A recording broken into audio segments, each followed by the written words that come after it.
Saya akan menceritakan sedikit kronologis ya, bagaimana susahnya mencari pekerjaan di Kota Medan. Wali Kota Medan dengan kepala dinasnya Disnaker Kota Medan itu tidak mampu berbuat apa-apa untuk menciptakan lapangan pekerjaan. Ya, akhirnya seorang Nabila Aisyah mendapatkan informasi bahwa ada pekerjaan di Pekanbaru melalui akun Facebook.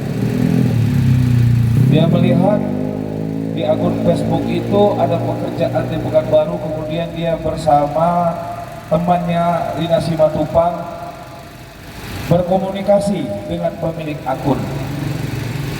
Ya, berkomunikasi dengan pemilik akun. Akhirnya mereka pun sepakat akan berangkat dengan iming-iming janji akan mendapat gaji yang lumayan. Kemudian pulang pergi dijemput, artinya maksudnya dijemput dari rumah ke Pekanbaru, semua biaya ongkos itu ditanggung oleh pemilik kafe, yaitu Kafe Ririn namanya di Pekanbaru, dengan menjanjikan sebagai waiters. Karena kesulitan ekonomi dan kemudian orang tuanya seorang janda dan dia tidak mungkin berharap terus dengan orang tuanya sedikit-sedikit minta jajan, akhirnya dia berusaha mandiri dan berangkatlah dua orang ini ke Pekanbaru, ke Kampar. Namun di tengah perjalanan mereka tidak menemui masalah. Masalah itu tiba ketika mereka berada di lokasi Kafe Ririn itu. Pengusaha Kafe Ririn ini kemudian menyuruh dua orang ini, Nabila Aisyah dan Simatupang ini, untuk berdandan, dikasih makeup, dikasih baju jersey. Rupanya sudah ada seorang lelaki hidung belang yang ingin membawa mereka ke Batam katanya. Kemudian saya mendapat telepon dari Sabila, "Om, bila disekap Om, ya udah buat video, ada videonya sama kita. Buat video Bila, bahwa Bila disekap, minta tolong." Akhirnya dia buat video, kemudian dikirim ke saya. Karena saya sebagai seorang media, saya viralkanlah ini, video ini. Akhirnya Polsek Kampar melakukan penggerebekan dan mengamankan satu orang yang bernama Simatupang. Sedangkan si Bila sudah berhasil melarikan diri saat itu dan kemudian pulang ke Medan. Hari ini Nabila berada di rumahnya Jalan Bromo, ya, Gang Seto, Kecamatan Medan Area. Baik.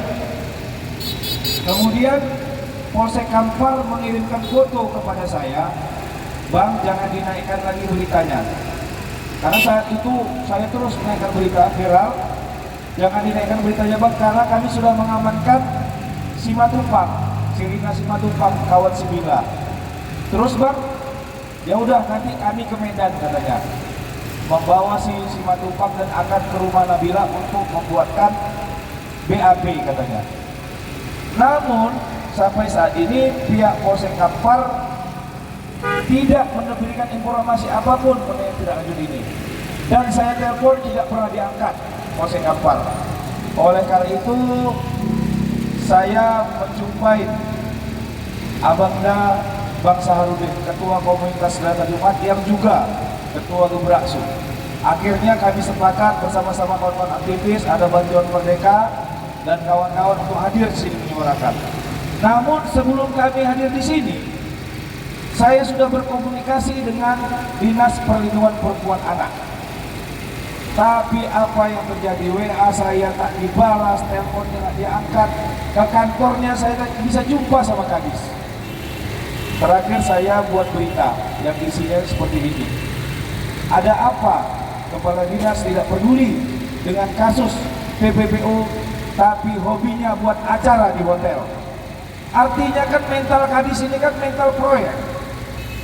Tupoksinya kan bukan tupoksi buat acara di hotel, tapi mengurusi persoalan-persoalan terkait TPPO, khususnya terkait perlindungan perempuan dan anak. Bagaimana menjadikan kota Medan ini layak anak. Saya coba terus berkomunikasi, akhirnya ada Satgas PPA Kecamatan Medan Area datang ke rumah Nabila, meminta KTP, mengambil KK, wawancara. Namun tidak juga ada kejelasan apa yang dilakukan dinas. Saya telepon lagi kadis, tidak dibalas. Saya WA, Bu, saya lagi di rumah dinas wali kota, Ibu di mana? Waktu itu acara zikir tahun baru di rumah dinas wali kota. Tak berani juga dia jumpa saya. Akhirnya saya diskusi sama kawan-kawan aktivis, gimana di Bang? Ya udah kita demo aja Bang. Akhirnya kita di sinilah. Oleh karena itu saya minta wali kota Medan, kadis untuk hadir di sini, menjelaskan kepada kita sebenarnya seperti apa gitu. Kami cuma minta sama Bu Kadis, Bu, ini warga miskin kota Medan, penerima PKH, penerima BPJS untuk warga nggak mampu. Dia ini mau bekerja karena Pemko Medan nggak mampu menyiapkan lapangan pekerjaan, sehingga dia terjebak oleh akun-akun yang hari ini beredar di Facebook, akun-akun lowongan pekerjaan, tapi ternyata itu adalah modus untuk TPPO. Dia terjebak di situ. Apakah pemerintah Kota Medan pernah berpikir terkait ini? Saya nggak tahu. Terakhir itu kadis itu buat acara di hotel, sosialisasi perda perlindungan perempuan dan anak dengan menghadirkan ratusan orang di hotel tersebut. Saya telepon, Bu, harus di hotel Bu, anggarannya kan besar, lebih bagus berdayakan Satgas PPA ini, data seluruh anak-anak yang ada di Kota Medan, bukan acara seremoni, tapi WA saya nggak dibalas. Mau ketemu saya ke kantornya tak ada, lagi rapat apa gitu. Sementara TPPO terus berkembang di Sumatera Utara, terus berkembang di Medan. Saya kira Nabila ini satu yang terungkap. Ini ibarat gunung es. Satu yang terungkap, hiburan malam, Bicon. Kita lihat anak-anak semua itu yang di hiburan malam. Kita lihat oleh hiburan malam Kota Medan. Saya pastikan bahwa banyak anak di bawah umur di situ. Apa tugas PPA? Kepling, lurah, camat. Kita mau membuka komunikasi tapi kadis menutup komunikasi itu. Ini kan kita sangat sayangkan. Di polisi ada unit perlindungan perempuan anak.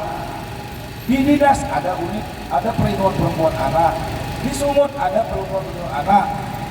Di kecamatan ada Satgas PPA. Jadi apa kerja mereka itu? Justru kami ini para aktivis yang bukan PNS, yang nggak punya TPP, yang nggak digaji, yang nggak pakai uang rakyat, mau berpanas-panasan di sini, mau berpanas-panasan di sini menyuarakan persoalan TPPO. Tapi kenapa kepala dinas perlindungan perempuan anak yang sudah jelas digaji, TPP-nya hampir 60 juta, gajinya besar, fasilitas perjalanan masih ada, tapi kenapa tidak mau peduli terkait kasus TPPO? Terakhir saya mendapat informasi dari orang tua Nabila dan neneknya di Bromo, didatangi PPA, marah-marah. Loh, kenapa sikit-sikit naik berita? Kenapa sikit-sikit naik berita? Malah diintimidasi dengan emosi, sehingga neneknya mengatakan kepada saya, udahlah Pak Rahmat, kami udah pasrah karena kami tidak mendapatkan perlindungan apapun dari pemerintah. PKH kami bahkan diputus Pak Rahmat. Ya ada apa ini? Oleh karena itu Ketua Pak Saharudin dan beberapa aktivis yang hadir di sini yang tetap konsisten menyuarakan terkait persoalan TPKO ini.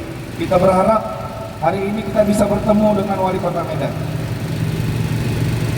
Ya, kita berharap apa arah dia untuk Kota Medan Layak Anak ini, Medan Kota Layak Anak. Jangan sampai kawan-kawan mengatakan wali kota itu wali kota konten. Bahkan ada kemarin kawan-kawan buat hashtag Medan tanpa arah. Seperti itu gitu. Kita butuh bukti yang nyata dengan kinerja dari wali kota Medan. Kita berharap Bapak Kepolisian bisa menyampaikan ke dalam lah. Lihat Pak Saharudin yang tetap semangat berjuang dia dengan komunitas Kelimat dan Gebraksu dan kawan-kawan seperti Ketua Dewan Merdeka. Kok mereka yang di dalam tenang-tenang aja dengan persoalan-persoalan Kota Medan? Saya kira Bapak Kepolisian bisalah menyampaikan ke dalam, atau kita yang masuk ke dalam, kita lihat ruangannya satu-satu, ada nggak mereka di dalam? Gimana kawan-kawan, sepakat? Sepakat ya? Karena udah capek juga kita tengok wali kota kita kayak gini bang. Udah Senin paripurna kemarin ada, tapi tak mau dijumpai rakyat. Ini juga kita diginikan. Artinya sebelum kita hadir di sini untuk melakukan aksi, kita sudah upaya komunikasi. Ini adalah ujungnya kita melakukan aksi demo. Saya kira untuk media udah 20 media lah udah naik ini bang, untuk menaikkan terkait kasus ini. Tapi kita nggak pernah dipanggil oleh kepala dinas duduk bersama. Ini maksudnya apa gitu? Kami dianggap apa ini? Apakah dianggap anjing membuang-buang kapila berlalu? Baik, itu kronologis yang bisa saya sampaikan supaya pihak kepolisian dan pihak Satpol PP dan kawan-kawan bisa mengerti dulu persoalannya.